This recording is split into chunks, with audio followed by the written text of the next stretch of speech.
কি ভাবছো? যে তোমাকে কাঁদিয়েছে সে খুব ভালো আছে, সে আনন্দে কাটাচ্ছে, সে সারা জীবনই এইভাবে থাকবে, আর তুমি ঘরের মধ্যে এক কোণে বসে বসে কাঁদছো। এমন কাঁদছো, অচঞ্চলে কাঁদছো, বালিশ পুরো ভিজে যাচ্ছে। তুমি কাঁদছো তার জন্য কষ্ট পাচ্ছ, আর সে ওখানে বসে বসে ফুর্তি মারছে। এটা কি সারা জীবন চলবে?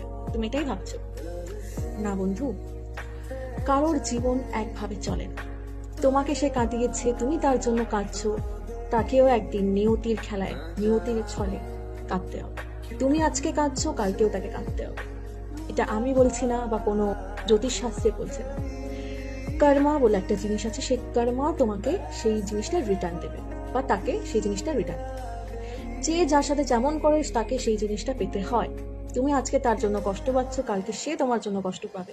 আজকে তুমি তার জন্য কষ্টে কাতর হয়ে যাচ্ছ, তুমি তাকে মনে প্রাণে চাইছো কাছে, সেও কিন্তু তোমাকে মনে